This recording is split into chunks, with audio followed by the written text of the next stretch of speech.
know if anyone can see me. Okay, so welcome to the last lecture. This is our second annual event of the last lecture. My name is Ashley Garrett, and I'm a Trent alumna and the college head for Otonabee College. We would like to begin today by acknowledging that the land on which we gather is located on the traditional territories of the Anishinaabe and Algonquin peoples. Not only should we acknowledge the land upon which Trent University is built, but also that the ancestors who hold the land and the knowledge that they possess. We gather today to celebrate each of our journeys as a community of learners as you embark on the next chapter of your academic careers. This is, hopefully for most of you, your last lecture of the semester, and for most of you, the last lecture of your undergraduate career. It is a huge milestone, and we're really excited to gather together yourselves, faculty, university staff, and members of the community to celebrate what you've done and what comes next. Over the last 4 years or more, depending on the path you chose while you were here at Trent, we've had the privilege of developing relationships with each of you and witnessing your journey to completion of your undergraduate degree. The last lecture is an annual event celebrated at some of our neighboring institutions, and we wanted to bring it to Trent as a way to celebrate everything you've accomplished as the class of 2012 from Trent University. We invite you to participate today on social media using the hashtag #MyLastLecture and tagging your college. There is a photographer for today's event who will be circulating and taking photos, mostly of our speakers during their lectures. Should you not be comfortable with your photo being taken and posted online following today's event, please let our photographer or one of us and our volunteers know. I would now like to introduce Dr. Moira Howes, the Dean of Arts and Sciences for the Humanities, to deliver the opening remarks.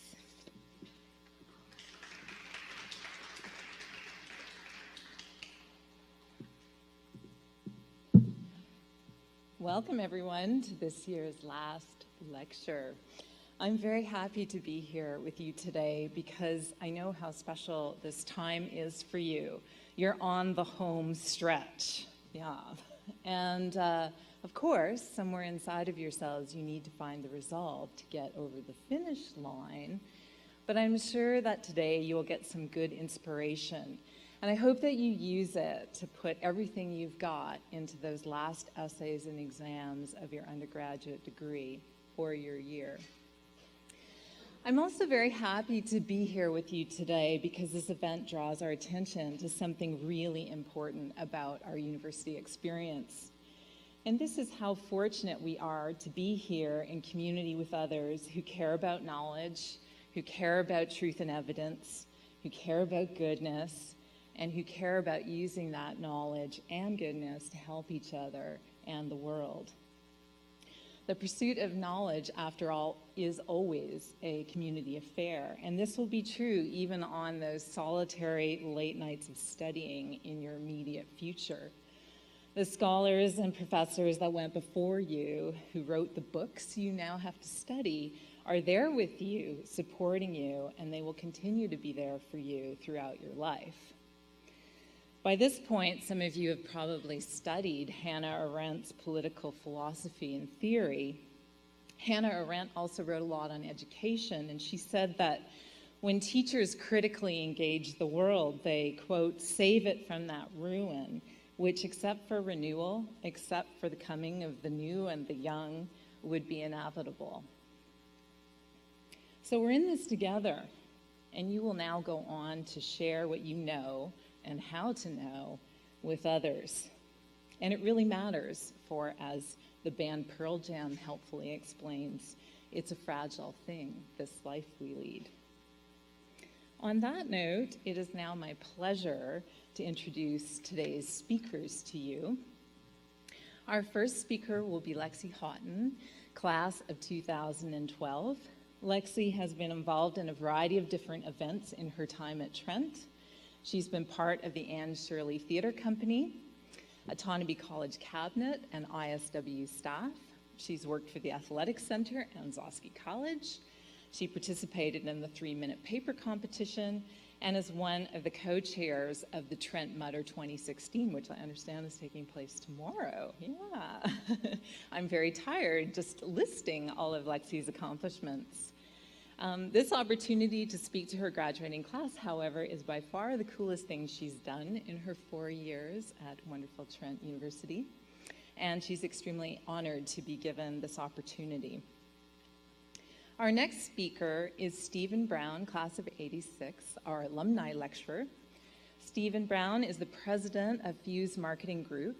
With extensive experience in brand, social, digital, and experiential marketing, Stephen creates, strengthens, and grows brands across a wide variety of categories. His clients include CIBC, Hyundai, Canadian Tire, Cashmere, and the Toronto 2015 Pan Am Games. Stephen's leadership, vision, and forward thinking have been key in pushing Fuse and each of its clients' businesses to new innovative heights.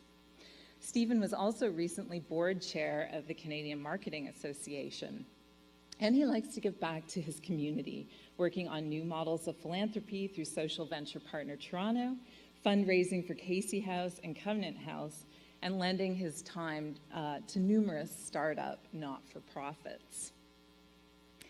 And last but not least, we have Dr. David Beresford, our faculty lecturer.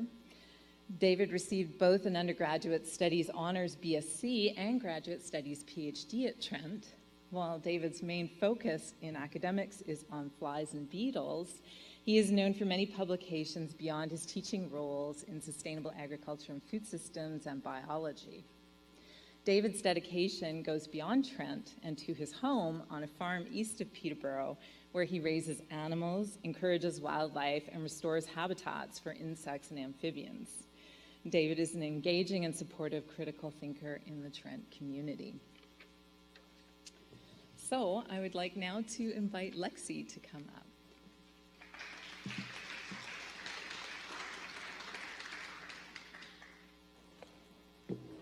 Am I on?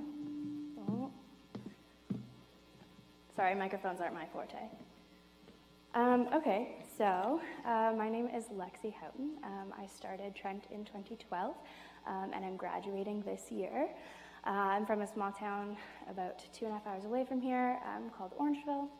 I'm a history major, and I'm also in concurrent education, so I'm heading to Queens next year.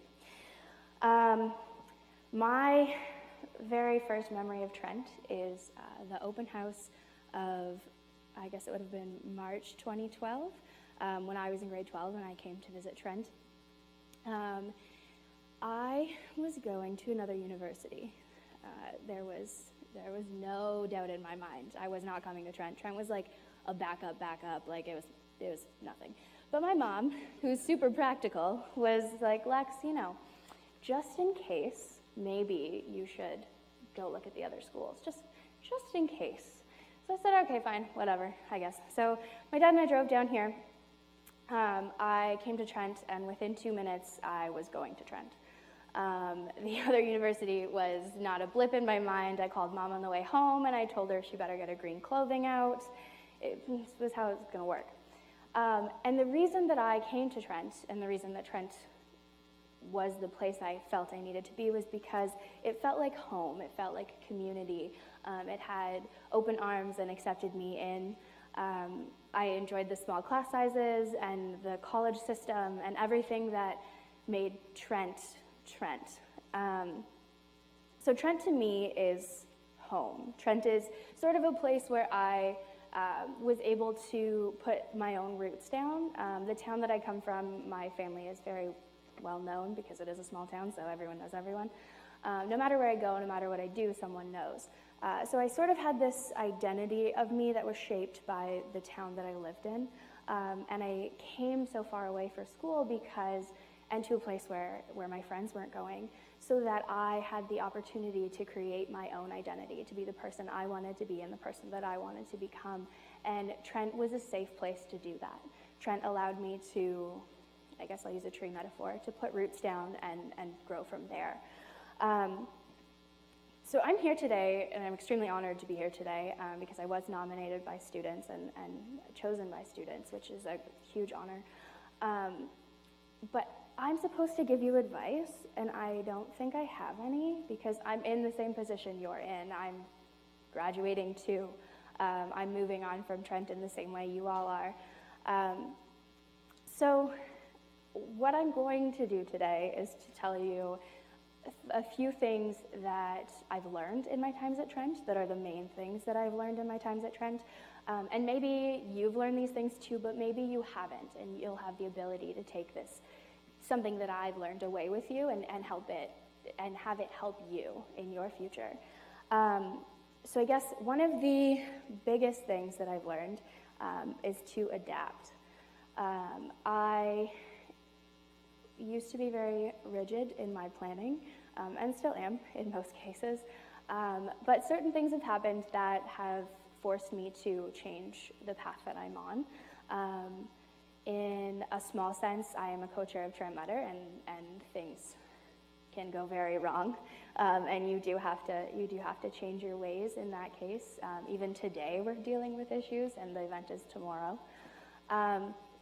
In sort of, I guess, a little bit of a larger sense, I am an Otonabee College student, and I went to residence in Otonabee College, and I was involved in Otonabee College, and when I applied for the position of College Community Liaison, which is the job I have now, I didn't get the job at Otonabee, but I got the job at Zosky. So while we're all Trent, we all know that every college has a different identity, and I had to shift and adapt to the way things worked at Zosky, in that they didn't work in the same way at Otonabee. So I adapted that way, but I think the biggest way that I adapted is I have had this plan for my life since I was like 2 years old. And all of a sudden this year, it changed. I was like, I don't want to do that anymore. So my entire belief in my life and future was shattered, and I was lost for about 2 weeks. And then I went, okay, take a breath, you're okay, and you'll be fine. And so I've adapted to the way that my dreams and my future has changed, and the things I've believed in. And so to adapt is something that we all have to do as humans, and it's something that I've certainly, a skill I've been forced to learn. Another thing I've learned is that everything happens for a reason. So coming back to the whole working at Zosky thing, I at first was like, okay, I'm going to another college. This is not kosher. People are going to be very not happy with me. But they weren't. And everything happens for a reason is something that I learned because Zosky welcomed me with open arms. We are a family more than we are a staff. And I couldn't imagine spending this year without them. So that was definitely one of the things that forced me to realize that no matter what I do, there's something to take away from it. I guess that my next two things that I've learned are interconnected. I learned to take risks. And I learned to put myself out there. In first year, I auditioned for the Insular Theater Company, which is tricky to do because you're putting yourself out for everyone to judge you. And that was not something that I enjoyed doing. In the same way that I applied for ISW staff and ran for cabinet, you're placing yourself in a position to be judged by your fellow peers and staff and faculty, and it's hard and it's scary, but great things can come of it. So I definitely learned from that to take some risks, and to take risks not just in professional but in social life too. In my first year, on the first day of orientation week, I went to this event, and I was terrified, like every other first year is, and wanted to hole up in my room and call my mom. But went to this event because, gotta do what you gotta do. And I made a great friend, and she's my best friend, and I've lived with her for 3 years. So you definitely need to put yourself out there and take those risks. But I guess sort of interconnected with that is that there's always someone there for you in some way, which even if you do fall when you've been judged and fall when you've taken those risks, there's always someone there to make sure that you'll be okay and to lift you up. So I have the college office staff that I work with, my best friends, my parents. There's always people there, even people when you least expect it. Like academic advisors and academic skills instructors can be some of the greatest people that you meet with, because you don't know them personally, so they really are not super invested in your life, but they become invested in your life and in your future. So it's an honor to have people there for you, and everyone does, even if you sort of don't know it. So those are the 4 biggest things I've learned in my times at Trent, and I've learned way more than that, but then we'd be here for a whole day, and I don't think we want that. So the last lecture is a place for graduating students, staff, and faculty to come together and to learn from each other, which is why I spoke about the things that I've learned today. It is a lecture, and in a similar sense to an academic lecture that you would have in any class, we are here to give you some advice, even if I'm not sure that my advice will help you in any way. It's a place to learn from each other and not just from the speakers today, so I encourage you to take away from every speaker something that they've shared with you. Thank you for coming today. It's such an honor to be here, to be able to speak for you and to you, and to be chosen by the students is also a huge honor. Congratulations. In your 4 years at Trent, you've done incredible things, and I'm sure that in your future after Trent, you'll do incredible things as well. Thank you for having me.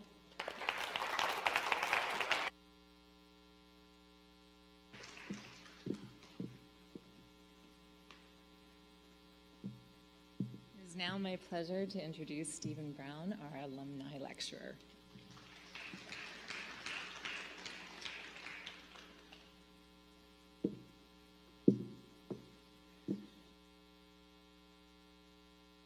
Here? Yes? Okay. It's been a long time since I've been in this room. It hasn't changed much, but the campus definitely has. And I gotta be honest, it's also a very big pleasure and an honor to be asked here today. For 2 reasons. This podium is pretty large. For 2 reasons. One is, this was an amazing school for me. This was an amazing part of my growing up, my maturity. I think I've matured a certain amount, never too much, but a certain amount. And when I got here in 1986, I was that 12-year-old looking freak who had no clue what he was getting into. I really did look like 12 or 13 years old. There's a picture of me online that you evil people put up there recently for the new student center, not knowing that it was me that you're asking to speak here. Then you also put me at first day of school. I hadn't even shaved. I didn't shave until I was like 22. So I really was that kid who got here. I was like, oh, God. And then you matured me. You made me who I am today, a big part of it. And so that's the first honor, why it's special to be here today.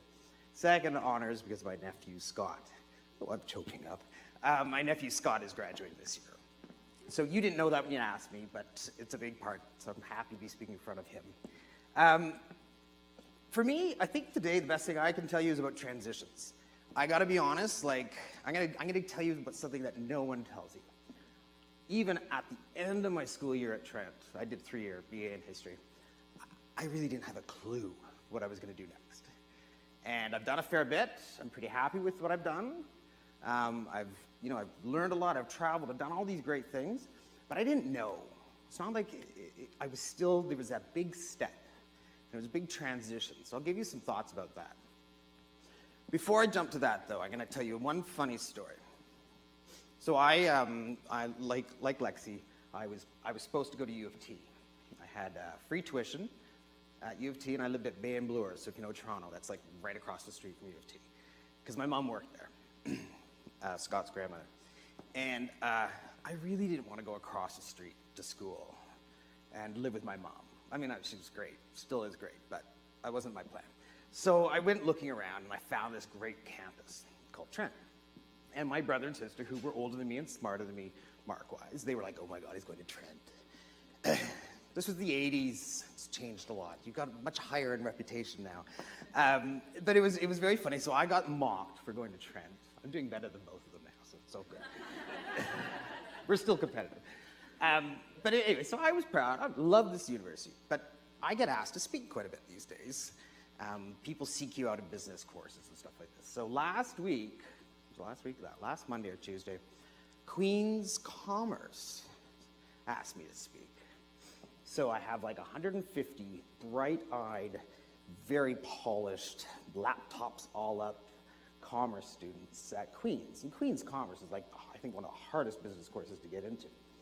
And I made sure they knew within the first 2 minutes of my speaking talk for 30 minutes they wanted me to talk for, that I had a 3-year history politics degree from Trent, and I do very well in business.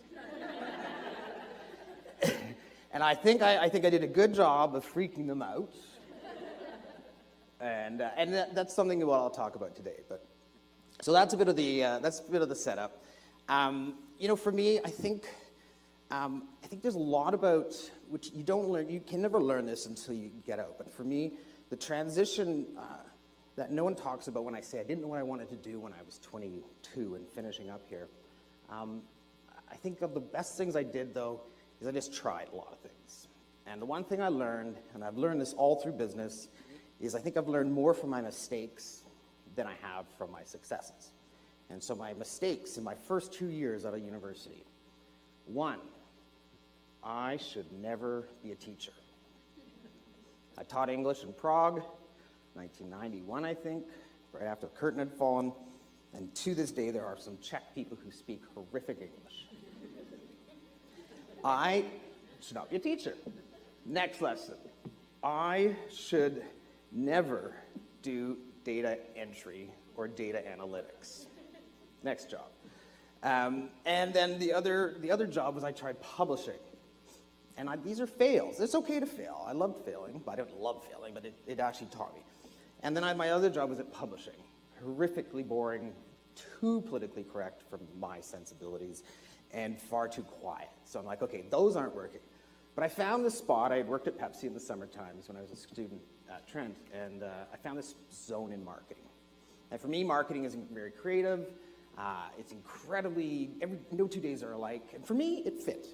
And why I say that is because I had to go through some losses and some failures and some mistakes to start to figure out what, for me, it was better to figure out what I'm not good at. That helped me find out what I was good at. And so when you look at what I've done since then, I've got the trappings of success. I understand what those things are. But the true success for me is, and a lot of it stems from here, and I'll talk about it, and I'll connect that to Trent, what Trent did for me, but a lot of the success, the trappings of, or the non-trappings of success for me is fulfillment.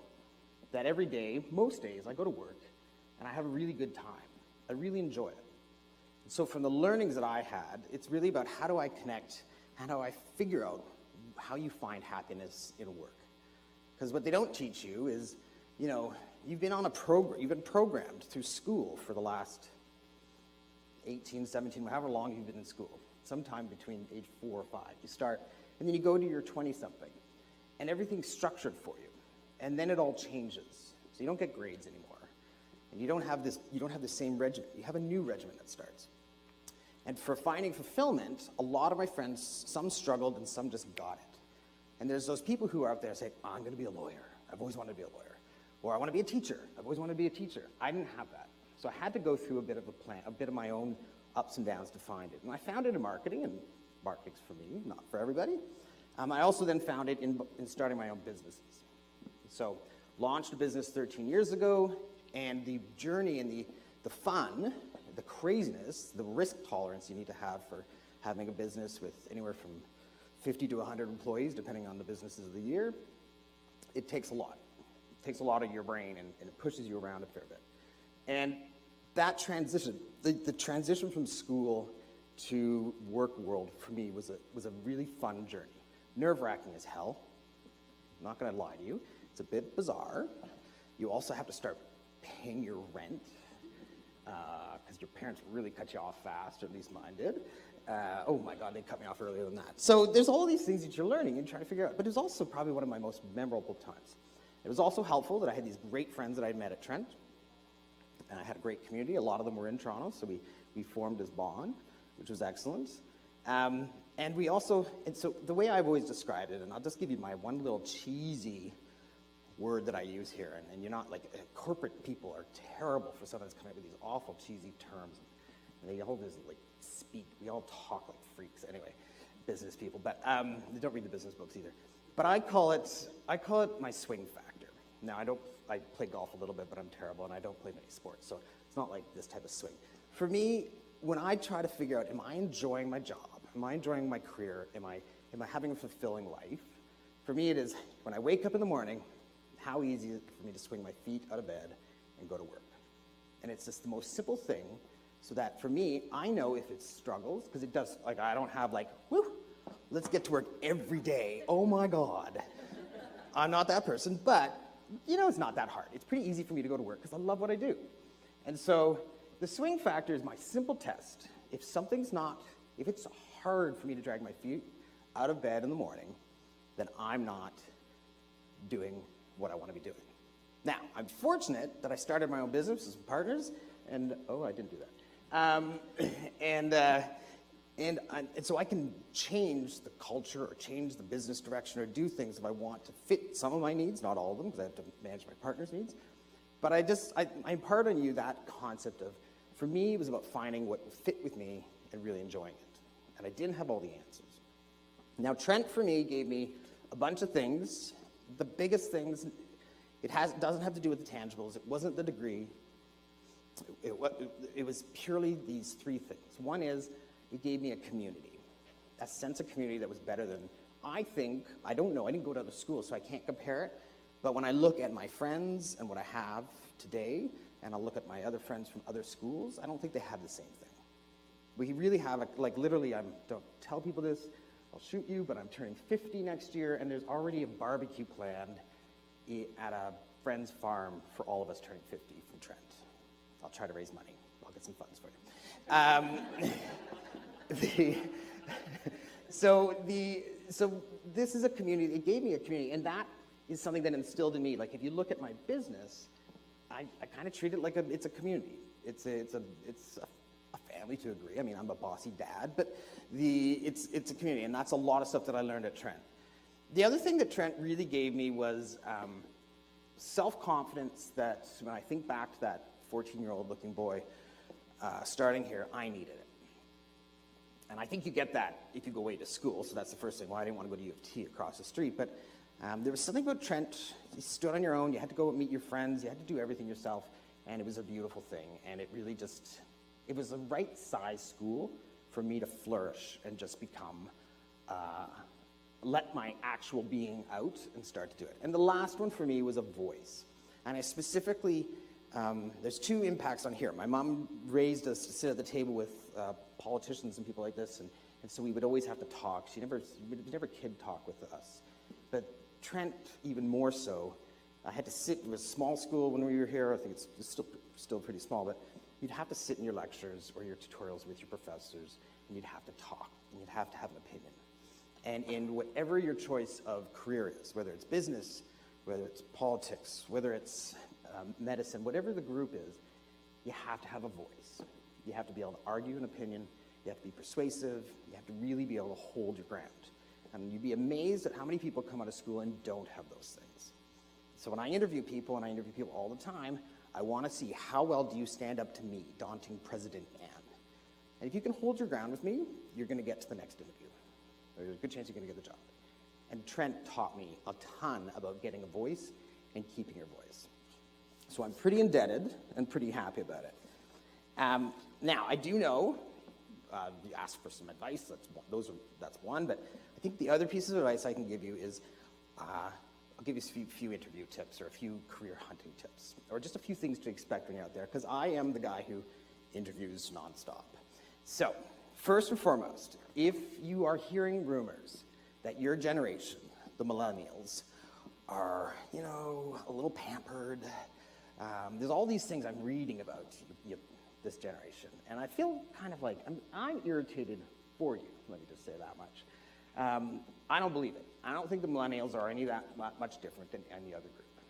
I'll tell you my theory about this, and because when you're interviewing, because there are people when you're going to meet with, they're kind of a little, they're entitled. They've got these opinions. First of all, just be yourself, hold firm, and my belief is there is no difference other than some of the structural things like technology and things like that between your generation and the next one. The issue is that all generations above the young generation coming out of school is irritated by the younger generation.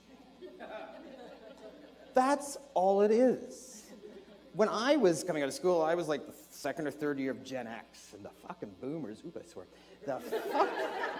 the fucking boomers hated us.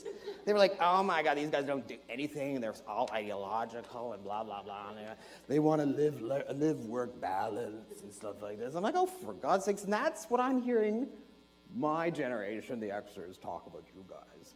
So we're just envious about your youthful vitality and your energy, and it's just pissing us off. Second tip is, okay, and this is a serious one. So most of my business is, and a successful business, and it affords me nice shoes, is digital marketing, digital advertising. So I'm a huge fan of my iPhone and all my tablets. But my advice to all of you is to get out from behind your tablets and your screens, because you won't find a great fulfilling job that way unless you're Mark Zuckerberg. So if you've got the killer app, go do it. Trust me, you'll be a billionaire. Have fun.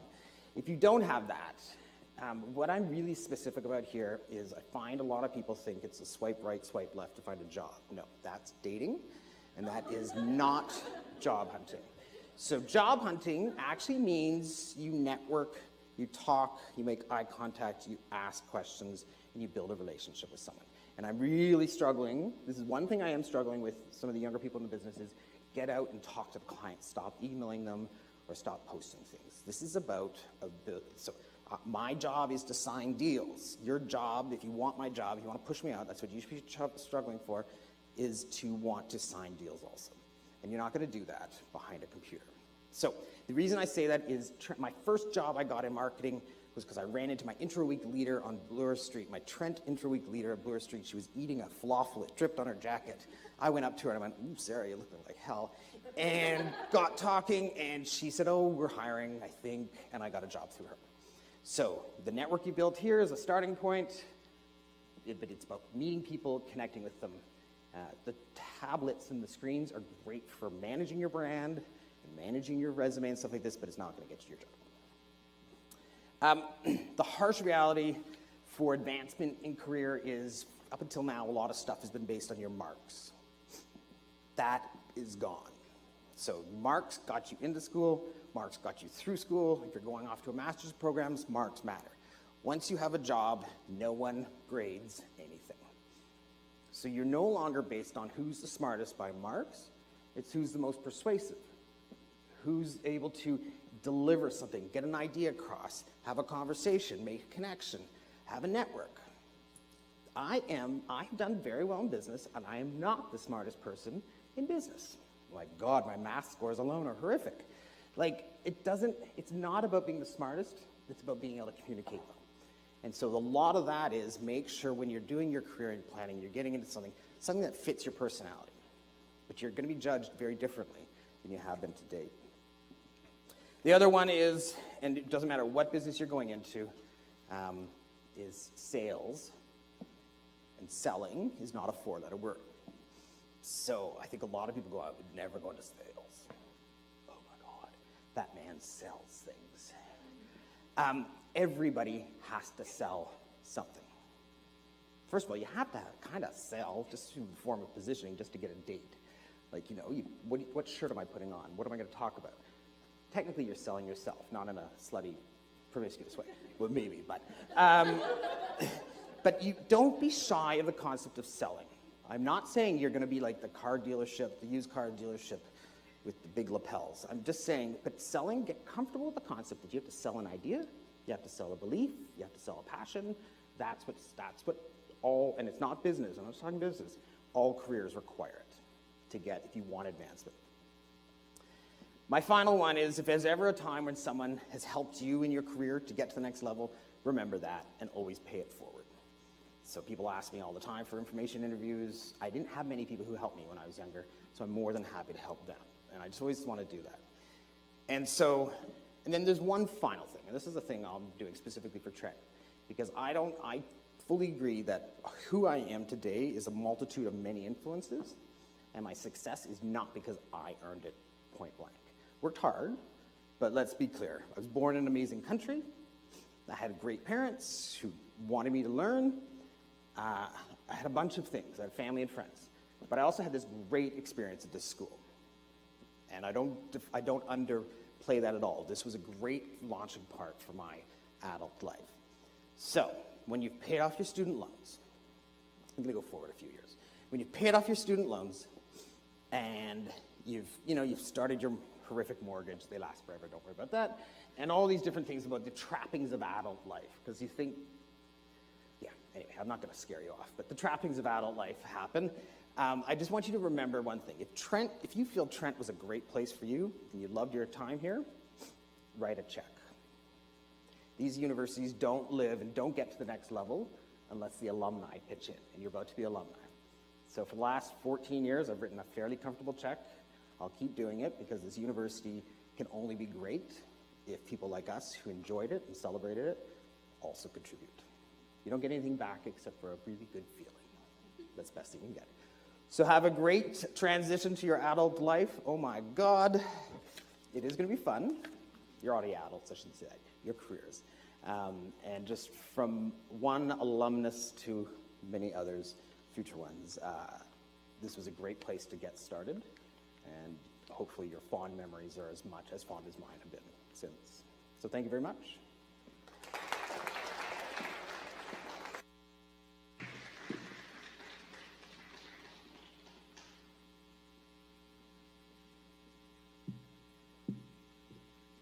I would now like to ask Dr. David Beresford up.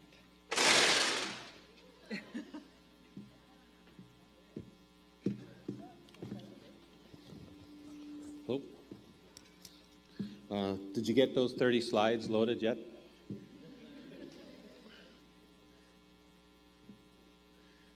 Uh, 32, I think there were.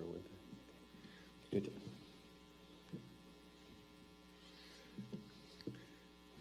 This podium's too short. And it's not very stable. I usually clutch these things just to stay in one place. But I'll do my best. So, now I know in part. That's our motto. Students arrive at the university to begin their studies in the first year with an innocent, naive passion. That sentence is due to a student of mine who actually, I quoted her verbatim right there. And after 3 or 4 years, they've been forced to endure the stresses and rigors of acquiring knowledge. And from that acquisition, they learn the concomitant wisdom that comes with having endured. This education's not about content. Content's important, but I study insects, so I don't think that the thing I'm teaching everyone about beetle mouth structures is going to be the most important thing in everyone's lives. So I have no illusions about content. It is about learning how to learn, being trained in the skill set needed to continue learning for the rest of our lives. That's what each of you and I have gained from our university education. It's irreplaceable. We focused on different disciplines, but we all were achieving the same goal. Learning is one of the most important things that makes us human, and we've only begun. Trent's motto makes perfect sense. Now we know in part. And as much as we learn over the rest of our lives, this will still be true. It's a motto that protects us from the hubris of the know-it-all. And the more we learn, the more we realize that as we explore the universe of knowledge, we will know in part. But what a part it is. And the exciting thing is that you and I will never run out of things to learn. In my case, I finished an undergraduate degree in biology, so when I finished, 83. And I began the next stage of my journey in the world of knowledge, going right back to where I worked in the summer. I started delivering coal. That was a dead-end career. There's not a lot of coal being burnt anymore, but just as well, it was not a fun job. So I then somehow stumbled into a career as a carpenter, and I began as a young carpenter. I had to actually look up the tools I would need. I had generally figured I'd need a hammer, but I called myself a carpenter and then bought a book. How do I do this and get money from it? I used the skills that I learned here to study old books on how houses were built, and then I used that to renovate old houses built in the Victorian Edwardian eras into modern, environmentally friendly houses. So my university training at Trent taught me how to learn. Knowing how to learn, I taught myself how to make the old tools so I could replicate the plaster designs, the various moldings that were on the wooden trims. Just from being able to access and read and understand old books and knowing how to find them. It's just an example of how you and I will continue to use our skill set. It doesn't have to be that, but it'll be something analogous to that. We'll use it in everything we do. It's part of the rest of our life, actually. Perfect. When at Trent, my rowing coach used to say to us every day we were on the water, it was Carol Eastmere at that time, keep your eyes in the boat. It was a lesson she pounded into my thick skull by repetition. There's only one competition that matters. What was said was you have to pull on the end of the oar in every stroke as if it's the only stroke you will make in this race. Yes, you know there's a finish line. Yes, you're going to the finish line. You don't look at the other crew. They have nothing to do with the race you are rowing. They're rowing their race. If you look at them, you lose. They made you look. Why are you looking at them? They're not looking at you. Pull on the end of the oar with all your might at each stroke and then do it again. And then at that point, if you get a gold, that's nice. If you get a silver, you'll be momentarily disappointed, but you won't have regrets. If you come last, you won't have regrets because you will have pulled on the end of that oar with all your might every stroke. You'll have won the competition that you were in, which is the competition that you set out to win, which is the competition with yourself. It's the only competition that matters, the one that we have with ourselves to do the things we want to do. And that is exhilarating, not because it's easy, but because it's hard. You think, you're competing with yourself, that'll be easy, I always win. No. We're our own hardest critics. We almost always lose against our idea of ourselves, but that's the competition that we're in. In the Odyssey, there's another story about rowing. We read about Odysseus' journey and his adventures, and one of these, he faced these ladies here with wings, sirens who tempted him with the inner desires of his heart. The song promised Odysseus knowledge without effort. That was what they sang to him. And he tied himself up, and all his crew had their ears plugged with beeswax so they weren't tempted. And he just wanted to know, what's the deal about these sirens? And my old Latin prof, she's not here to contradict me, so I can say she's wrong, thought that this meant Odysseus was somehow special. He was being tempted with knowledge. The rest of us would be tempted with, chocolates or beer or something. But Odysseus, the special guy, tempted with knowledge. I think that interpretation completely misses the point. The temptation to gain knowledge without effort is already something that each of you and I and everyone here has faced and overcome. That's why we're here. That's why I'm here. And that's why the story of the sirens resonates with us. Further along in the story, Odysseus had to fight an enemy that captured him, started eating his fellow sailors one by one. He used to just sort of make fun of them and saying, maybe I'll leave you to the end or something like that. This one-eyed monster was one of the Cyclops. He lacked perspective, you could say. Literally, he lacked the ability to see more than two dimensions. It's a point, he only had one eye. But that's not an accident. What is the Cyclops? Who's the monster? I think the enemy is the monster of a narrow mind. It's what each of us must fight against and overcome. I think that's the point of the Odyssey. It's a timeless story because it really is an external description of our own journey. At a basic level, it's narrow-mindedness, a lack of foresight, a lack of vision. That's the monster. But the symbolism becomes even more poignant when we realize the monster is not something other, but arises from within ourselves. It's our own temptation to give in to simple solutions, to give up when the going gets hard. That's the Cyclops. And each of us must fight this greatest of all monsters of our own making. Our imagination makes far worse monsters than any that actually are out there. That part of ourselves that would tempt us to quit in spite of the going getting hard. We have overcome financial worries. Everyone here has. I know that. Personal problems, health problems we all have, the stresses of being here, going through the last 3-4 years. These are real victories. And everyone here has defeated these monsters in order to be here. The poet Homer wrote, oh, wrong Homer, sorry. The poet Homer wrote that the story 3,000 years ago, yet it continues to speak to us today by externalizing these truths about our own private journeys. That's why we like reading about the Odyssey. We're reading about our own tale. We're externalizing it. Now, up to this point, your life's been dominated by getting your work done and done well. After graduating, you'll be a profound sense of what to do. That's normal. It happens after every great accomplishment. It's a kind of natural letdown. When it comes, embrace it as a time to take a rest and plan the next stage. Now, nobody told me this when I graduated in '83. I thought I was the only screwball in town who felt depressed because I was done with school. This is the thing I've been doing for 4 years, and I should be happy. Why aren't you happy? My dad would say, moping around the house. Why don't you cheer up for... I won't tell you exactly what he said. Add expletive here. But I was the first one in my family to get a university degree, and my family, great family, but they didn't understand the effect of going from 3 years or 4 years of intense, focused study to the wide open space of existing in the present with no clear goal. They didn't understand the effect that has on anyone, and it's extremely hard. It might take a month, it might take a year. It took me 12 years, but with any luck, it won't take that long for you. But I don't regret a minute of that journey afterwards. But when it happens and you're feeling lost, remember it's normal. Completely normal.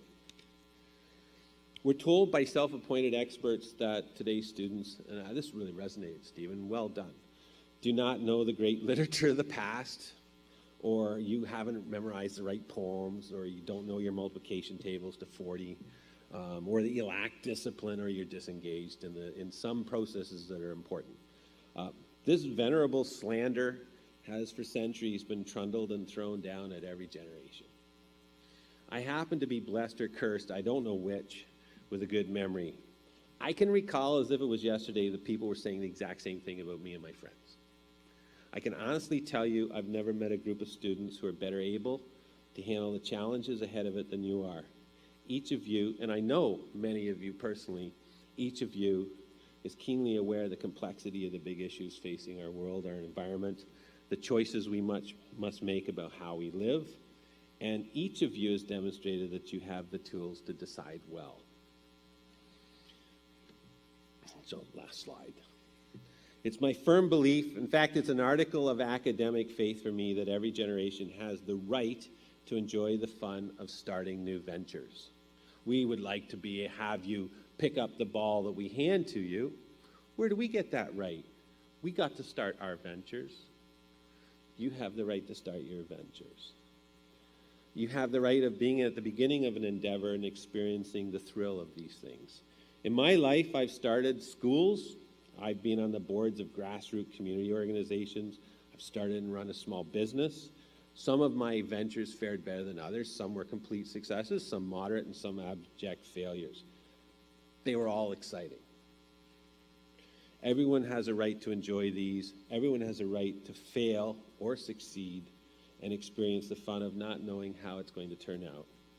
So if something's worth doing, do it. Look at this tree here. Now, it didn't want to or plan on living under a hydro line, and so it didn't expect that its life would be spent coming back after the hydro workers kept cutting the top off year after year. And yet, look at it. It hasn't given up. I find that incredibly inspiring. I drive by that tree every day on the way to work. And no matter how rough it gets, I haven't had the top half of myself cut off and have to struggle ahead like that tree. I could actually go somewhere else. It's stuck there. So if I have any advice and that I would like to give you, and why not? I'm here. I'm going to just give you advice. Here, do what I say. It's always ignore people who give advice. No, That's a bit too much like the liar's paradox, and I got caught in a conundrum, couldn't get out of it, and decided to write a different speech. No, if I have advice that I want to give, I would have liked to have heard this myself. It's start something, a small business, a community organization. When I started my business, I didn't know how to be a carpenter. I didn't know how to write a check. I didn't know anything. But I knew that I wanted to learn, and I knew the best way to do it is to fail a few times and see if I can get somewhere with this. So start a community organization, a household, a family, or a club or something. Get involved with existing things. If you want, that's great too. But if you see something you'd like to start something new. You might find you're on the opposite side of some issue with some of your peers if you get involved in some sort of social arena or political arena. That's part of the fun. When this happens, talk to each other. Learn why each of you thinks the way you do and enjoy the experience.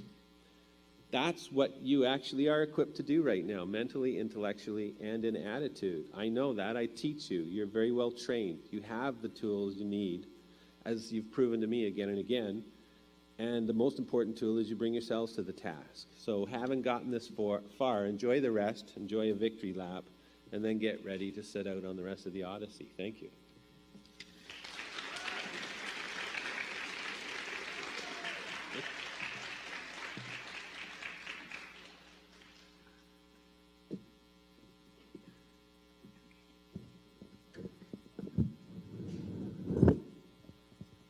Okay, so I just realized that I'm way too short for that podium, so I'm going to step outside.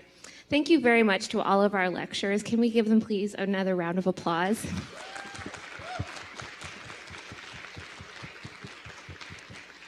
What has stood out for me from all of the lectures is that there's many common threads that were discussed today. Trent is a community where you have established a fantastic foundation of learning and getting to know who you are.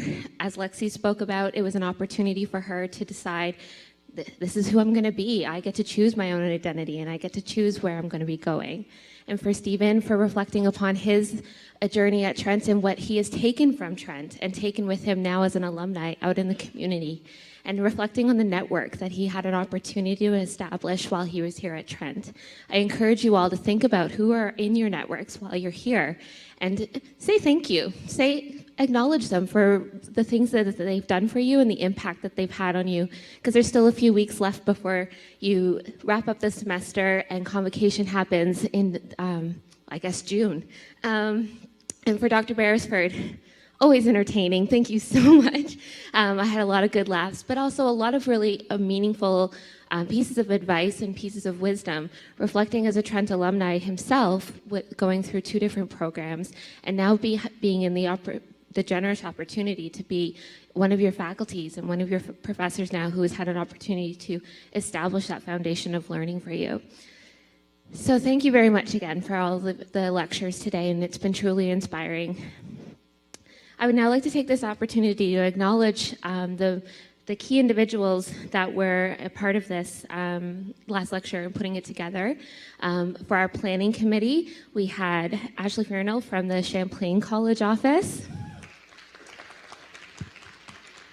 We had Amelia Mattina from the Otonabee College office. Robert Monaco represented the Lady Eaton College office, but is also an Otonabee student. And we also had our very own guest lecturer here, Lexi Houghton, representing the Zosky College office, but also a Otonabee student. I'd also like to recognize Christine Liu from the TCSA. She put together our amazing marketing communications for us, but have also given us the opportunity to have future marketing and communications going forward. So her work was astounding, and the posters and everything that you've seen was established by her. So thank you very much for that. Trent University Alumni Affairs. Do we have a representative in the crowd? I don't think that they were able to make it this afternoon, but integral to this process was Lee Hayes, Joanne Sokolowski, and Donald Fraser. They have been so supportive of our ongoing pan-college initiatives, and we would like to personally extend gratitude to them. But we would also like you to check out the podcast. If you aren't already aware, Trent Alumni House has a couple of podcast series that are available. The recording from today's last lecture will be available on Trent Talks, the lecture series, as well. Before the lecture, our lecturers were interviewed by Donald on the Trent Voices podcast. So those are available on the alumni website, so please check those out in the coming weeks. And last but not least, I would like to bring up each of our lecturers again, and as well as Dr. House, to provide them a small token of our appreciation for being here today. And I think that it goes without saying that it's not only on behalf of the colleges and the planning committee, but it's on behalf of all of you who came out to attend the last lecture today. So I'd like to invite them up to give them a small token of our appreciation.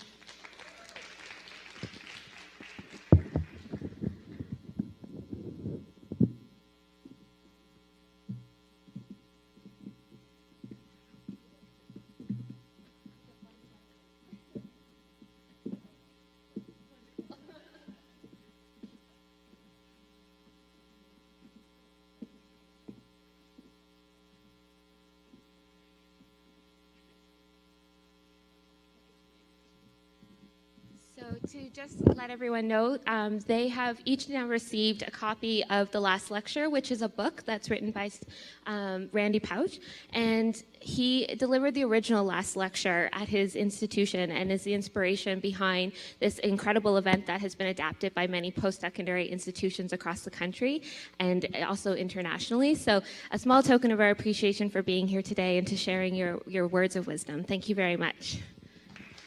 You guys can do a photo. Get together for a photo.